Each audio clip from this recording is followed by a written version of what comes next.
Welcome to the TryPod, where we break down the NRL every game, every week from a punting perspective. I'm Jacob Wynn, he's the Padonis, and we are here to preview round 10, which is Magic Round, and it's a massive week.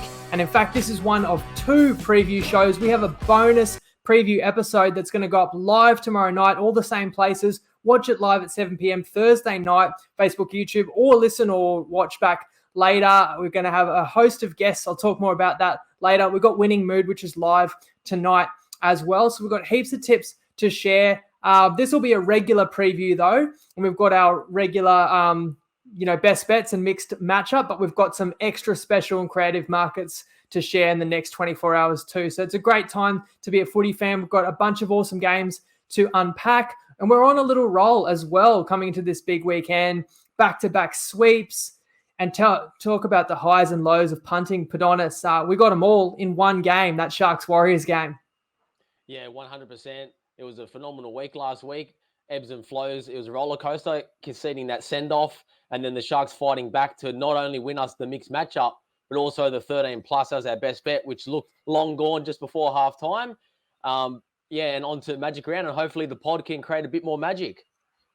Yeah, mate, that was magic. I was stunned when that happened, but look, we already recapped that, and that's what the recap show is good for. So if you want to relive some of that emotion, but that's last week. Now we look forward, and we're going to give you our Magic Round best bets straight off the top, as we always do. And we've got two for you. We're on a couple more favourites as well, I'll let you know. And the first one being South Sydney, maybe an unpopular favourite, the form they're in, but we're taking them -3.5 in the second half. Now, that's $1.87 on Dabble. Copy that from @JacobWin right now. Next best price, $1.85 Lads Neds, or $1.82 on Toppy. You might be able to do something with that as well. Biggest reasoning, Padonis? For disclosure, this round, the lines are pretty tight. Didn't feel that there was much value with many games, but this was definitely one we felt strong on. South are sitting at a 4-5 record, and I fully expect them to come out focused and a bit pissed off. There's also the potential give-up factor for the Warriors if they are flat, due to the demoralizing nature of last week's loss. But even if the Warriors come out with some fight and spirit in the first half, I do still like South to grind them out and wear them down as the game goes on, and their class will hopefully take over late. I made this number closer to 8.5. And we also like the second half line a lot more, because if this line does creep to 7.5 and goes beyond the 6.5, then there's not much value in the match line. Whereas the second half line will go from 3.5 to 4.5 and get past that key number. So it's a good edge for us. So let's roll with Souths. And if it goes the other way, even if the line was to creep down a little bit, and let's say, and a big factor for all the games, which we're going to touch on several times, is weather. And if the weather just gets worse and worse, some of these bigger lines, they will creep in a little bit. But even if South start a 4.5 or 5.5 point favourite, which we don't think they will, but if they did, you still would have the same second half line. So we don't feel like this number could ever be any worse, but it could be, the number won't be any better, but it could be worse. And for me, I could only play South to offer longer preparation. They offer humbling defeat. Now, they lose Cam Murray, but you get that injured player theory that the rest of the pack can step up somewhat, and they have got some other troops coming back. It just feels like a really important game for their season. And on that note of weather, I think I want to be on the teams that I know will give a max effort. It's not going to be all about skill this weekend. It will be about will. I know I'll get that out of South Sydney for 80. I don't know if I'll get that out of New Zealand after such a disappointing result and performance last week. How do they respond? It can go one of multiple ways. And even if they do play well, we could still cover that number as well. We think South's is a superior team. We'll take the superior team again on the Sunday, where the weather could pick up a little bit. We're going second half line. Again, it's a similar principle we've used in the pod many times, where the underdog may be more likely to cover in the first half. They can keep it tight, where sometimes the favourites, once they get in front and that cumulative fatigue, you get the favourites kind of flexing their muscles, and it's easier to cover a second half line. So we'll take the -5.5 second half with the Cronulla Sharks, and that's $1.80 on Ladbrokes and Neds. It's just under that price on Toppy, but you may get something better if you want to play it there, if that's an option for you. But honest. It's another second half line, and we're going back to the well with the Sharkies. We touched on it at the top. They delivered in a big way for us last week, and it was a statement win for their season, and they're really knocking on the door of the top four now. I genuinely believe that.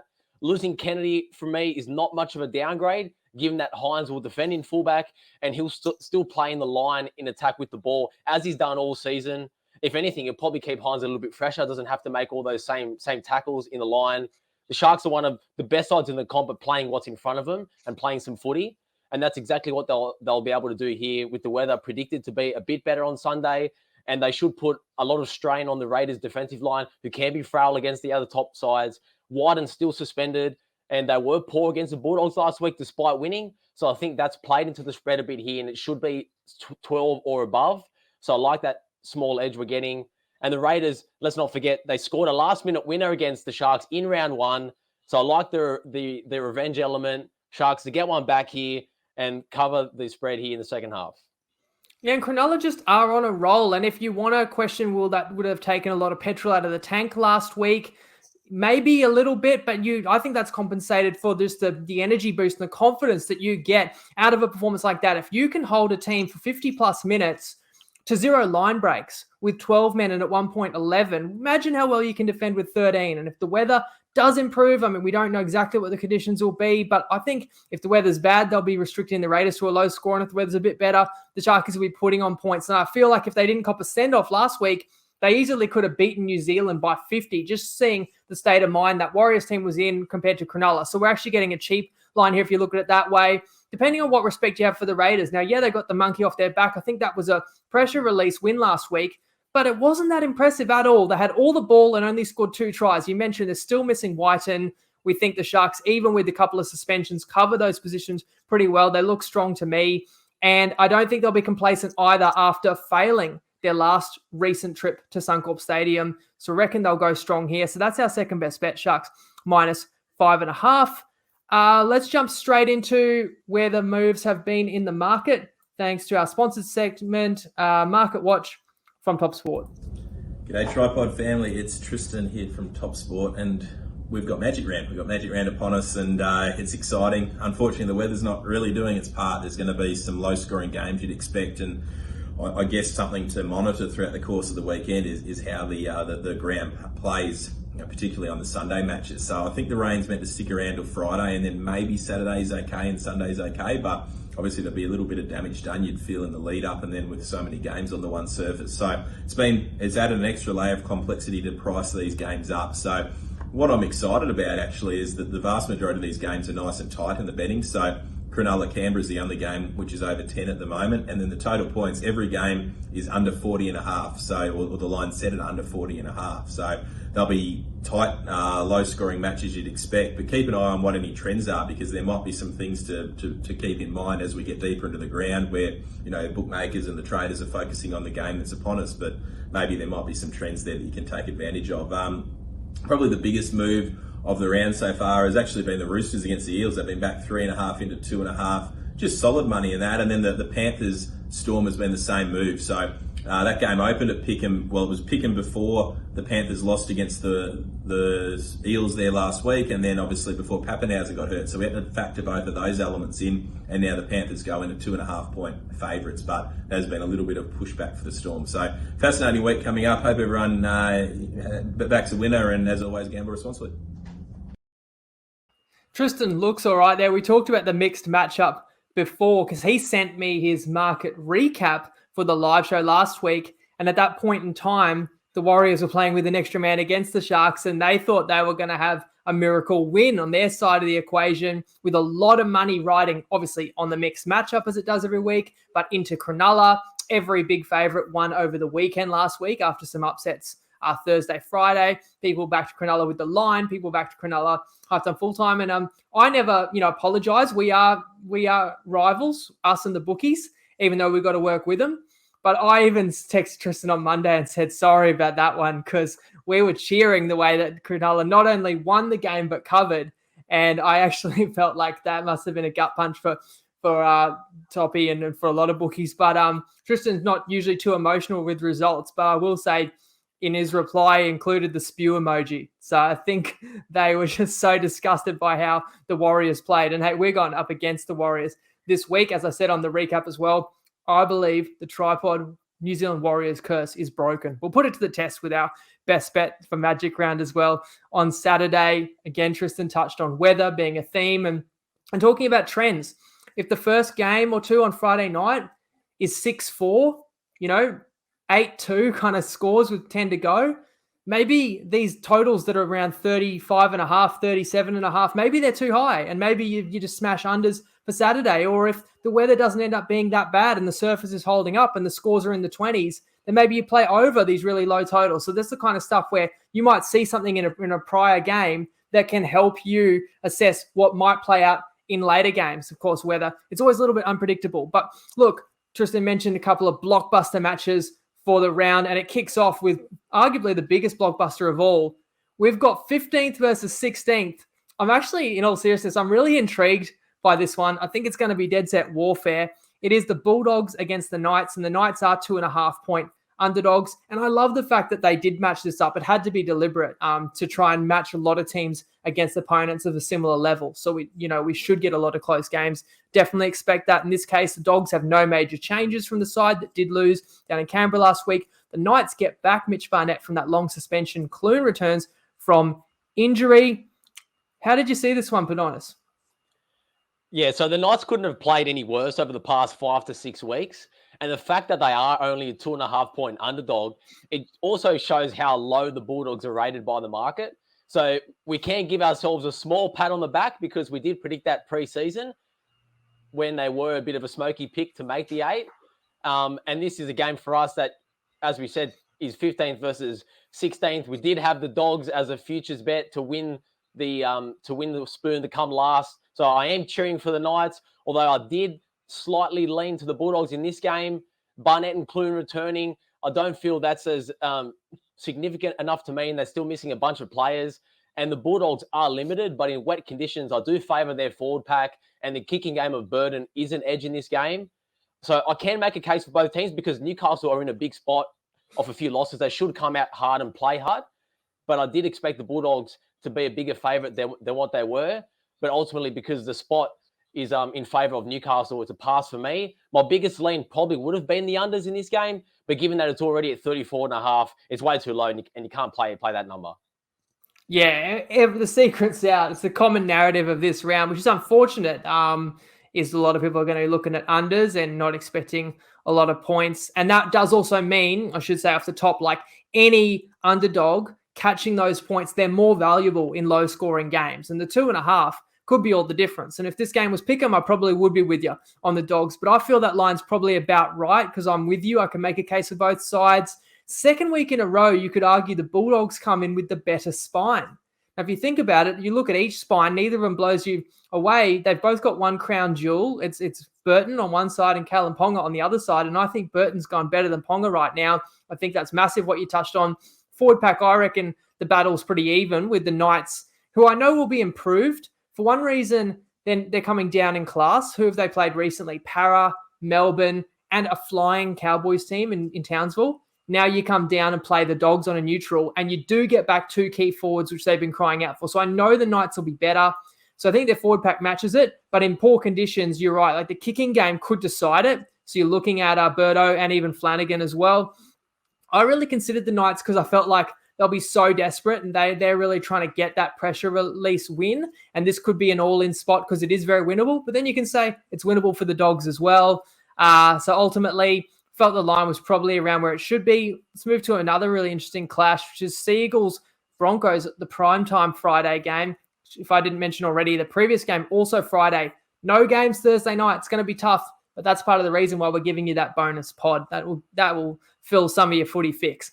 So for the Seagulls, they're getting back Olakuatu from illness. Schuster is battling a calf injury and he's only in the reserves.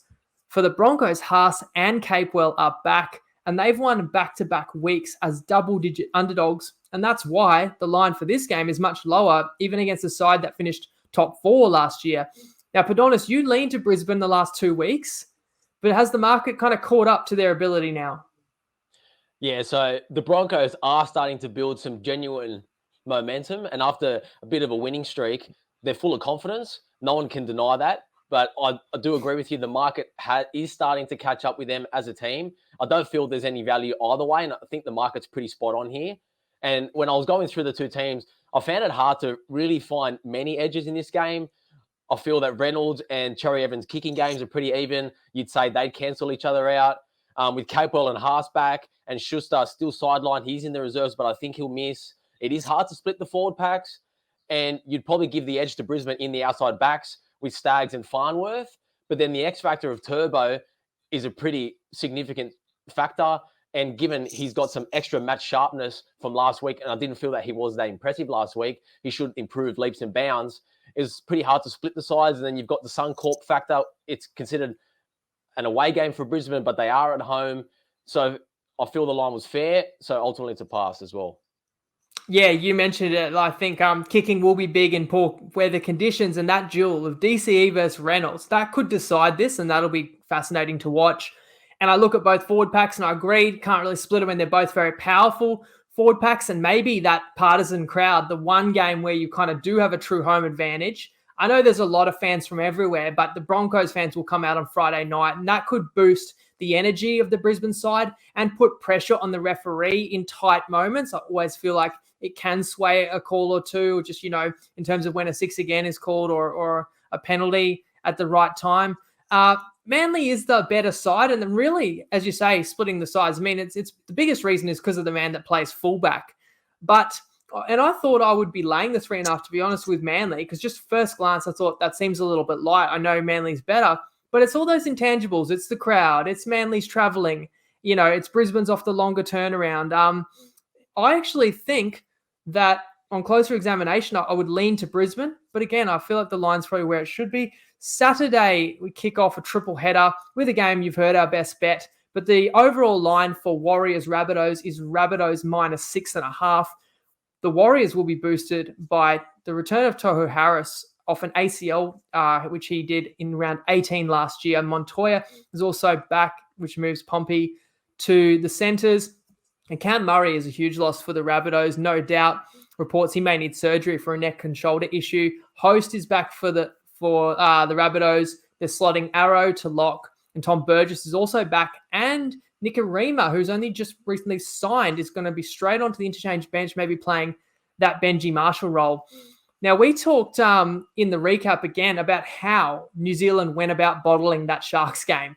And I said at the top, it has to be one of the most disappointing performances and outcomes in recent memory. I think even worse than losing 54-0 to Melbourne in some ways, because Melbourne just built up a head of steam.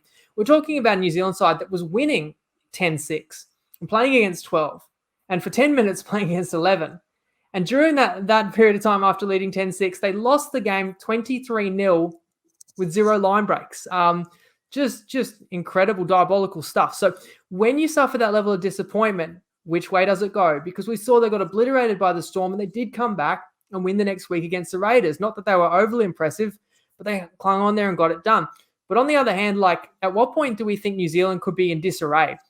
And you're coming up against last year's grand finalist, albeit they're a little bit under strength. But we talked about on the top, the Souths are desperate for a win here. So it's not a great opponent for New Zealand in that respect. Now, we've shared our best bet, but honestly, I'll give you a chance to add anything else a layer below. But we do have a tip, someone weighing in on this game as well. In fact, a past NRL legend who at one stage played for South Sydney. Hey Dabblers, Robbie Farrow here, back again for my roughie of the week.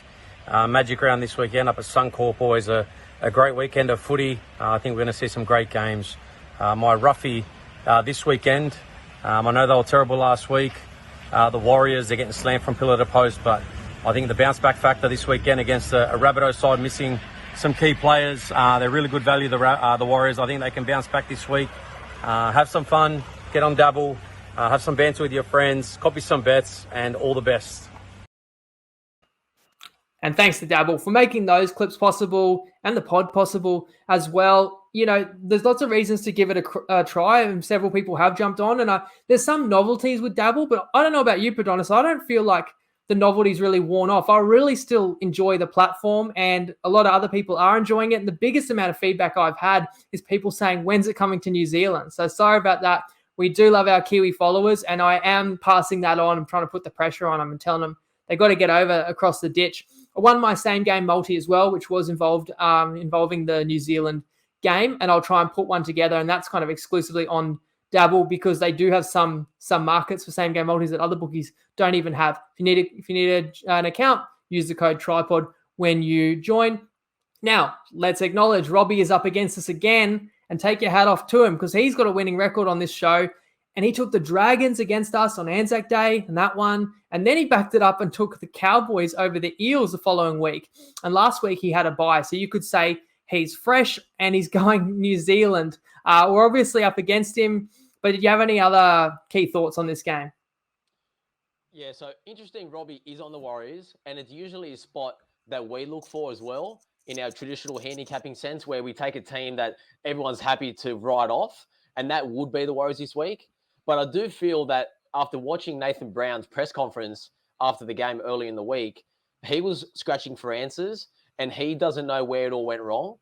So if the coach doesn't know, then how can he translate that and teach the players during the week? I feel that that's a strong element here, whereas Dimitri, on the other hand, really attacked his players, and he called out a lot of the senior players. So I do expect a big performance. And we've been saying for a few weeks now that Cody Walker isn't right. And I'm just wondering whether this week is the week where he finally comes out and puts it all together. And last week, South's performance, we touched on in the recap, I didn't see a game where they passed the ball on the ground so many times. That's very uncharacteristic for what Souths have been like the last few seasons. So I don't expect that to be a continuing trend. They do have a losing record, so they want to get back to 5-5, and it's a great spot to do so. As you said, from a Thursday to a longer turnaround here. And they were embarrassed against Brisbane, whereas I feel that against Manly, it was probably a game where they were expected to win, given Manly had a send-off and they just coasted through it. So didn't have that same level of embarrassment, even though Manly did hang in there for a while. Whereas this time, they're really going to be fired up. And we've already touched on why we feel the second half line's better than the first half line. So those are my only other factors I've got here. But apart from that, let's go for a red and green onslaught.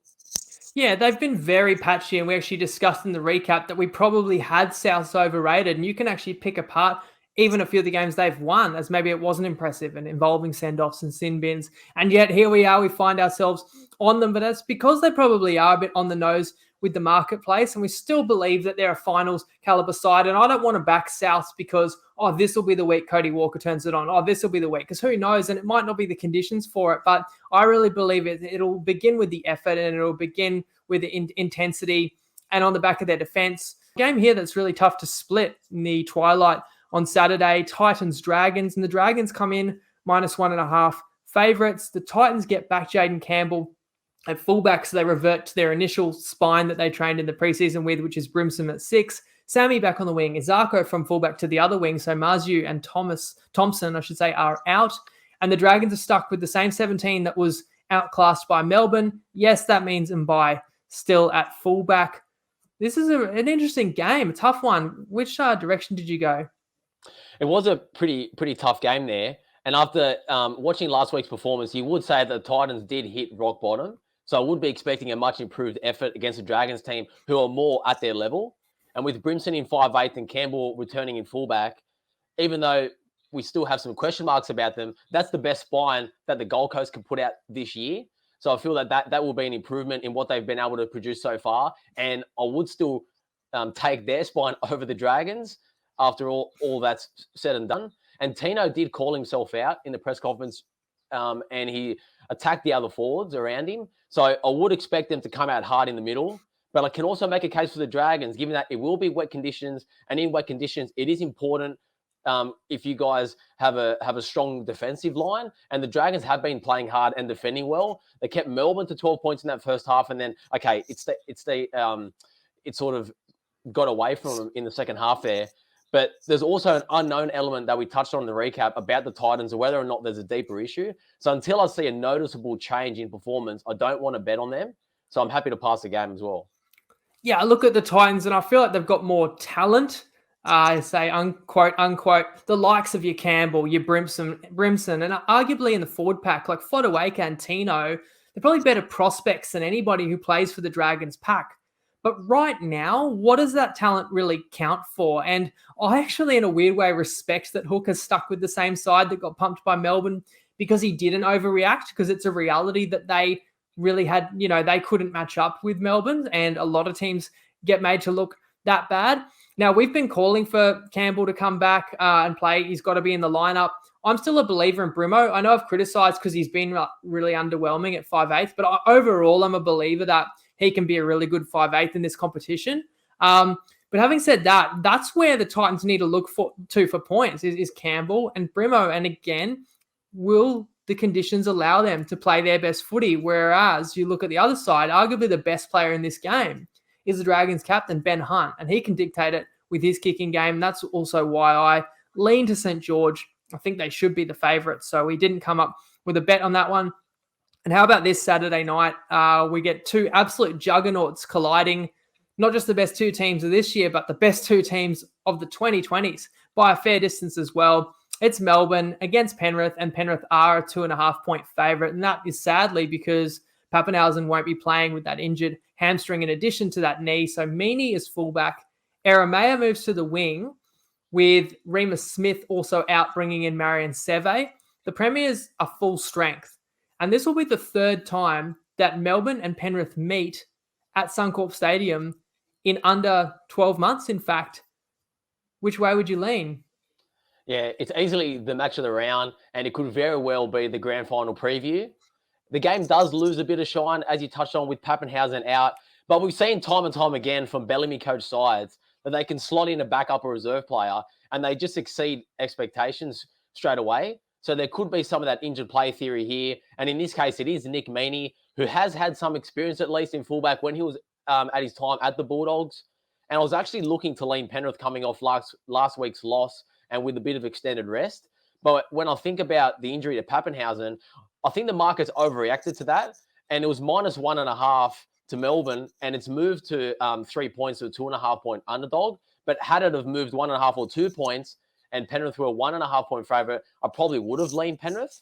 But now that it's gone over 2, it's probably just enough that we think Penrith will win, but it's hard to get there on the number, given that the fact that there is some revenge element for the Storm, that they were knocked out by Penrith in this stadium last year in the prelim. But I feel that Penrith are too professional and too hungry as a side to not match the Storm's intensity. And that's exactly what this game will be. It'll be a finals-type game, intense, highly likely to be low scoring. And if Penrith win by 1 or 2 points, I'd hate to lose a best bet. So that's enough for us to stay off it. Yeah, that's the point there. Every time we bet, a best bet in general, we're risking 11 to win 10.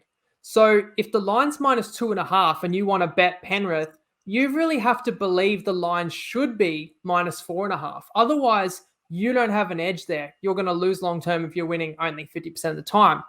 And we are 11 and 12 this season so far. So we need to pull up our socks. But long-term, we're certainly trying to find players that will win more often than they lose. And I'm with you. I came to this really thinking I'd be on Penrith. But looking at it all, you mentioned revenge factor. But I can argue that goes both ways, and they're both going to be highly motivated. Like last year, these two sides met at Suncorp. It was about round 19. Panthers were very depleted, and Storm beat them by over 30. Of course, the 2020 grand final, it's not like Penrith has forgotten that. So let's just assume that both these sides are going to be highly motivated and going to bring it and going to dish out an outstanding game that I think is going to be the closest thing you get to an Origin level intensity, especially in front of a packed house that you get in Clubland. And yeah, I do lean to Penrith because I actually think coming off their first loss of the season is not a bad thing. I think it's brought them down to earth. And I also think that the physical nature of that Parramatta clash is not a negative either, because I reckon that gets cancelled out by 2 extra days of prep. And if anything, it serves as a perfect tune-up for this game. So if I had to bet it, I would be on the Panthers. The loss of Pappy, whether it's an overreaction or not, I'm not sure, because he's so good. He's been in such good form this year. But I guess when you look at that, it's going to mean a little bit more. The Storm will ask for a little bit more from Harry Grant, from Hughes, from Munster, even Brandon Smith.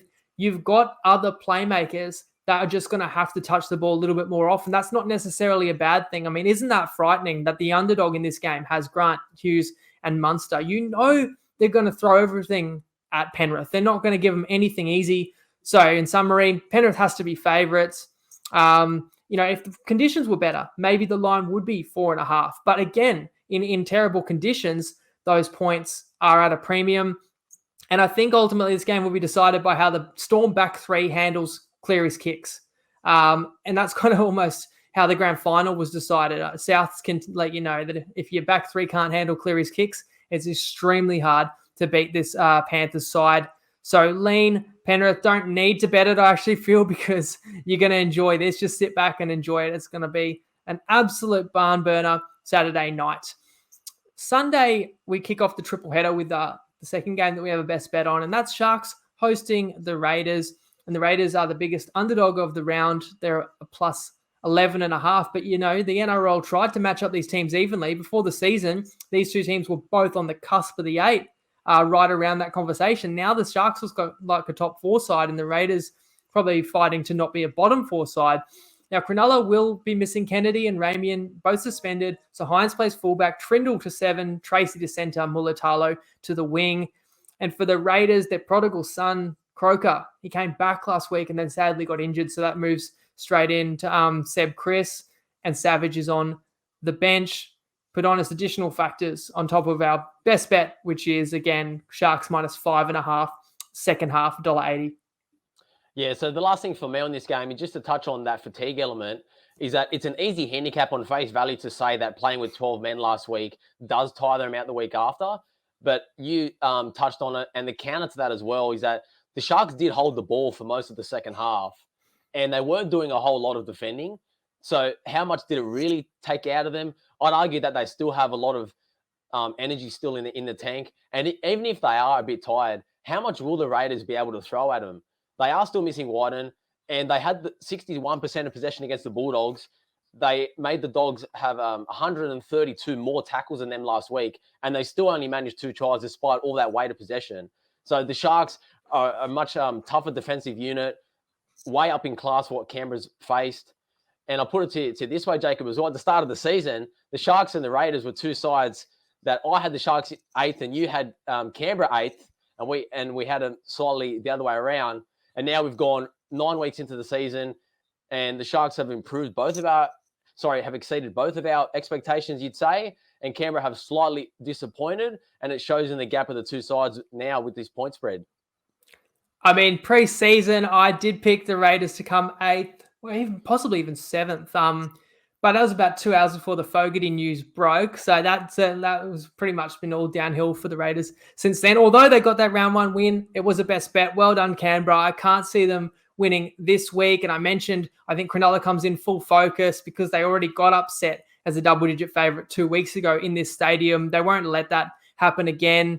And I just want to examine that recent Cronulla form. I think maybe people didn't realise how good they were, because I think they would have absolutely flogged New Zealand last week if playing 13 on 13, just looking at the attitude they came in with compared to New Zealand, right? You go back to the loss to Brisbane, that was in a stretch of games where they played, I think, 4 games in about 18 days, lots of short turnarounds, and included in that bunch of 4 games was a trip to Melbourne, which takes it out of you, and they actually hung as close to Melbourne as anybody has recently. So look, hindsight, doesn't win you bets, but if you can help explain past results, and I can excuse that Brisbane loss a bit, as well as the fact Brisbane are better than what people realised 2 weeks ago.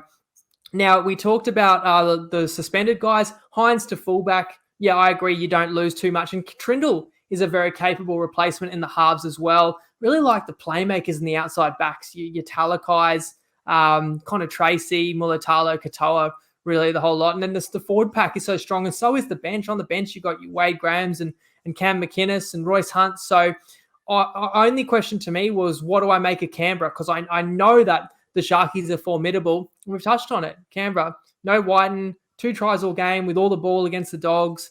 So I don't know why you wouldn't like Cronulla in this one, unless you're thinking maybe their energy's been drained. But I just think, the confidence is so boosted, and they're going to want to back up that performance. And you touched on revenge factor. So a lot of things to like about Cronulla. And I do like a minus 11.5, but I think that second half line could be the even greater edge.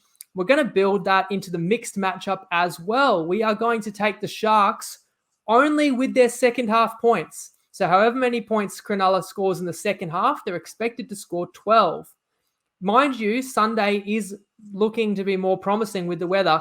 We're going to take the Sharks' second half total against the New Zealand Warriors' full game total, which is set around 15.5. So we are a $2.80 underdog, max bet $200. You can have on that on Top Sport. Use the code TryPod if you want to make a toppy account. And I think for the reasons we've stated, that we think the Sharkies very well could roll the Raiders, and we think that the Bunnies are going to give 80 minutes of desperate defense to try and get out of their rut, and the weather could be worse on Saturday significantly than Sunday. There's a lot of reasons to like a $2.80 underdog pick there. Let's move to another cracking game. I'm looking forward to this one nearly as much as the Panthers Storm. And I know you said it could be a grand final preview. Well, which game were you talking about? Because the Roosters play the Eels, and the Eels are 2.5-point favourites. Verrills is out, Watson returns, and Hutchison plays some 9 as well. He's on the bench for the Roosters. Lindsay Collins suspended. The Eels are unchanged from the side that arguably pulled the win of the season. And when you consider that the Eels have now beaten Penrith in Penrith and Melbourne in Melbourne this year, you got to take them seriously. So, yeah, my mouth's watering thinking about this encounter. They're hard to split again. What were your key factors? It'll be another cracking game. And as I started to look at this game, I was fully prepared to bet on the Roosters this week, because a lot of talk has been that they can't beat one of the other top 4 clubs, and they are flying under the radar compared to some of the other powerhouses. Para are coming off a huge win against the Panthers. But I was expecting to see a line of 4.5, and we didn't get that. The line's a bit short, and I was disappointed it was 2.5. And if I am going to take the 2.5 long term, I need to be confident that the Roosters can win the game outright 7 out of 10 times. And with Verrills injured again, which limits their ruck play, I don't get that same level of confidence. And Para, we've seen them consistently get up against the biggest teams and in the biggest games. And this one should be no different in a Magic Round crowd, in a big game as well, against another one of their top 4, you'd say top 4 rivals. And I would favour Para in these conditions, given that the Roosters are probably more reliant on getting to the edges and ball control. But that's only probably a small edge. Ultimately, I feel the game can go either way. Eels are the rightful favourite, so the line's bang on. Can I ask a question about that statement you made there about you'd need them to win 7 out of 10? Can we just deep dive into the logic or the math or how you explain that part? Yeah, sure. So if you're taking 2.5-point underdog, then generally you'd have to expect that team would win the game outright more times than not, because the game falling between 1 or 2 points only happens less than 10% of the time in the NRL, whereas the biggest number is the 4 or 6. So if the line was 4.5, then you'd be more confident that they can still cover, even though that they might lose the game. So that's probably where that comes from. And the 7 out of 10 for me is just a number that I've come up with over the last few years when I've been handicapping. That to me is the closest range that I get and the most confident play that I get. If I do take a small underdog, I'd have to think that they'd win at that clip. So that's like your confidence factor. Like 7 out of 10 is 70%. So it's kind of like you think that the bet will win 70%, and you need to feel that confident to actually end up with results nearing 60%. Because obviously nobody, wins 70% of the time. And I would argue you could play 2.5, even if you felt the team was a 50-50. So if you felt they're going to win half the time, you could argue playing plus 2.5. It would be enough of an edge to eclipse the chalk that you're, or the vig that you're laying, but maybe not win at 60%. So I see what you're saying. Like if you want to play plus a short line in your head, you'd probably have to believe the wrong team is favored. And I think we agree that Parramatta should be favourites in this one with the form that they bring into it. They are the real deal. The only challenge for them, and the question that will come up, especially if they don't win this one, is can they back up these top-notch performances? Because that's what the elite sides do. They come out and have an A+, and they can actually back it up. And I do think Parramatta are very conscious of this, and that a lot of their work of an outstanding victory last season will be undone in people's minds. If they come out and lose, people will say, well, same old Parramatta, inconsistent, it was just a one-off. So I actually think Parramatta's still burning from that Cowboys game, because I've heard interviews with Brad Arthur and some of the players, and they want to talk about the Cowboys loss more than they want to talk about beating Penrith. They really feel that they need to raise their intensity every week, and I think they're going to bring that. But then on the other side, I was the one a week ago saying I bet Roosters $14, and I think that's a great time to buy on Sydney a week ago.